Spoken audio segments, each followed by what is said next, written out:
talking about problem solving as well as in our poems that we're going to be doing today. So right now we're going to be talking about multiplication. Multiplication takes some dedication. Multiply everything together, then you can have your answer forever. So multiplication right now, we're going to be using the equations f of x is equal to x to the sixth and g of x is equal to 4x. The equation we're going to be using to plug these two equations into to find h of x is h of x is equal to f of x multiplied by g of x.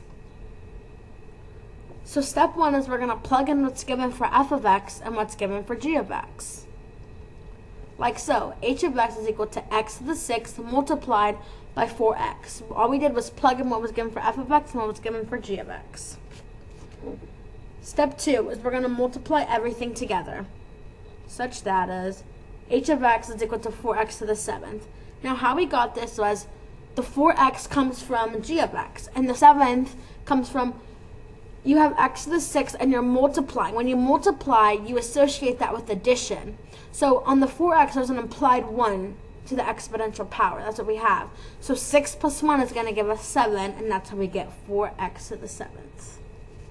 On our last step we're going to be doing for multiplication, we're going to simplify. We're going to simplify as much as possible. And our simplified answer is h of x is equal to 4x to the seventh. Now, we're going to be talking about division. Division takes precision, simplified to the max. Then you can just relax. So we're going to be doing the same equations that we did for multiplication for division. F of x is equal to x to the sixth and g of x is equal to 4x. Now the equation's different, but we're still using the same number. So the equation to find h of x is now h of x is equal to f of x divided by g of x. So step one we're going to be using is to plug in what's given for f of x and what's given for g of x. Like so, h of x is equal to x to the sixth divided by 4x. All we did was plug in what was given previously.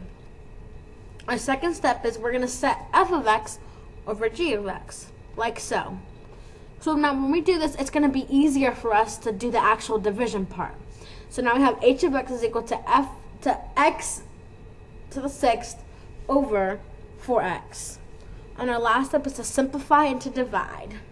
So when we simplify and divide this, our answer is going to be h of x over x to the fifth divided by 4. Now how we do this is problem solving. When you think about division, you usually think of subtraction. So division and subtraction are what go together. So we can essentially move this x to the top and subtract it because it's not bounded by addition or subtraction, by multiplication and division, and we're allowed to take those away. We're allowed to separate them. The equation we're using is h of x. So what we did is we divided times, subtracted an x on this side, and we could subtract it on top as well. So step one, we're going to plug in what's given for f of 5, and that's what we got. X to the fifth divided by 4. So then you have h of x is equal to x to the sixth multiplied by 4x. The next thing you're going to do is multiply everything together. So h of x is equal to 4x to the seventh. And how we get to the seventh is, on the 4x there's an implied 1. And so when you add the exponents together, 6 plus 1 is equal to 7, and that'll give you to the seventh power. The last thing we're going to be doing is to simplify. You're going to want to simplify your answer to the max so you have what you need. And that'll give you h of x is equal to 4x to the seventh power. Next, we're going to be talking about division. Division takes precision, simplify to the max, and then you can just relax. So we're going to be using the same numbers of f of x and g of x for division. So our equation for this one's going to be a little different. It's going to be h of x is equal to f of x divided by g of x. So our step one for this one is going to plug in what's given for f of x and what's given for g of x. So we'll have h of x is equal to x to the sixth divided by 4x. Our next step is we're going to want to set f of x over g of x. H of x is going to be equal to x to the sixth divided by 4x. And the last thing we're going to want to do is simplify. So how we're going to simplify this is we're going to want to bring this x that is attached to the 4, and now we can do this because it's not in a family. It's not bounded together by addition or subtraction. It's bounded together by multiplication or division, which we are allowed to separate. So we're going to bring the x to the top, and when you bring the x to the top, you're going to want to subtract it, because where there's division, there's subtraction, and multiplication is addition. So you're going to have x to the 6 minus 1, which then will give you a simplified answer, which is x to the 5th over 4. Now we can't simplify the 4 and the x to the 5th because it's just as simplified as it'll get. And the last thing we're going to do is addition and subtraction. Addition and subtraction are very similar. You can only add or subtract terms that are alike. So what we're going to be doing different numbers for f of x and g of x. So f of x for the addition and subtraction problem is f of x is equal to 2x to the 4th plus 3, and g of x is equal to x minus 12. The equations we're going to be using for these are h of x is equal to f of x plus g of x, and h of x is equal to f of x minus g of x. So step 1, we're going to plug in what's given for f of x and what's given for g of x. So when we do this for the addition part, we're going to have h of x is equal to 2x to the 4th plus 3 plus x minus 12. But when we do it for subtraction, it's going to be 2x to the 4th minus x minus 12. And so we'll have that, because that's what we just said. We're going to plug in what's given for those. Our step 2 is we're going to add and subtract like terms. So in our first equation, where the addition, it says 2x to the 4th plus 3 plus x minus 12. The only like terms in this are the ones in black, which is the plus 3 and the minus 12. We can't add or subtract the 2x to the 4th and the x is because they have different exponential numbers. Like, they're not alike. They're not equal because x to the 4th is different to x from the first. But 3 and 12 are both same-like terms. So we're allowed to subtract / add those. On our other equation, we have 2x to the 4th plus 3 minus x minus 12. And same goes here. You can only use the 3 and the 12, the negative 12 in this, because those are the like terms. The 4 and the 1, the 2x to the 4th and the x to the 1st are not alike. So now we're going to simplify this to the max.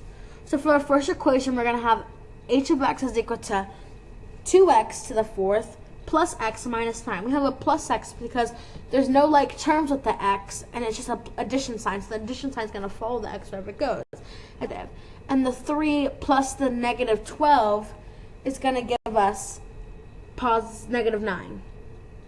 And our next equation we have is h of x is equal to 2x to the 4th plus 3 minus x minus 12. What people usually get is to distribute the negative. So instead of having the negative 12, it's going to be a positive 12 now. So your answer for this one is going to be 2x to the 4th minus x plus 15. Now the 15 is when there's a positive 3 and a positive 12. You can't forget that even though the negative is outside the parentheses, you have to distribute it to everything. You can't just leave it. Now to conclude, operations on functions is easy. No need to get a little queasy.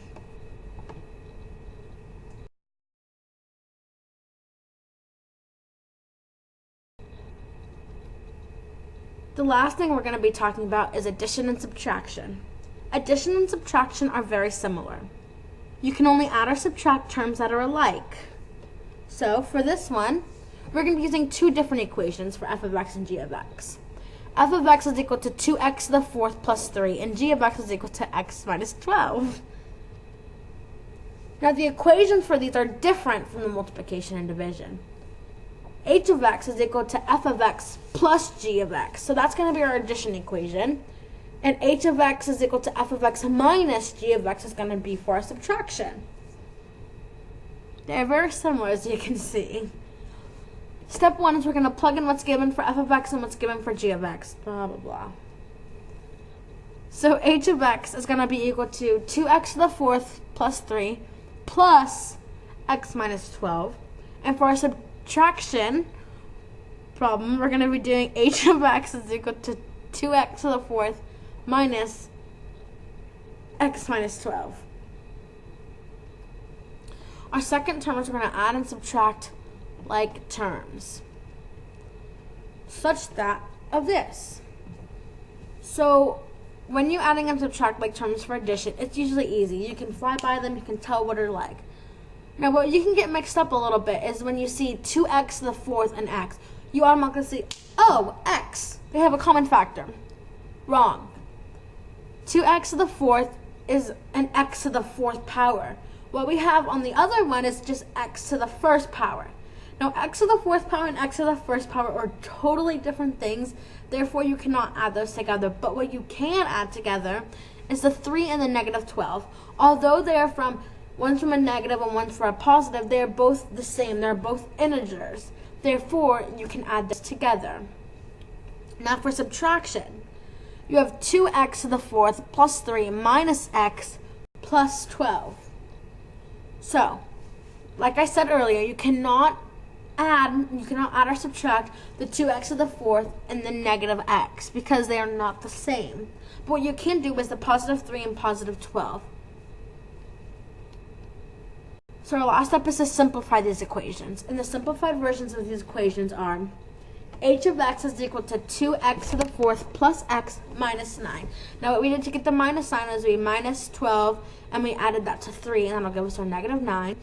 And then our subtraction equation is h of x is equal to 2x to the fourth minus x plus 15. You cannot forget to distribute that negative to both sides, because if we distribute the negative, it'll give you negative x, so it'll give you a positive 12, which will then, if you add 12 to 3, it'll give you 15.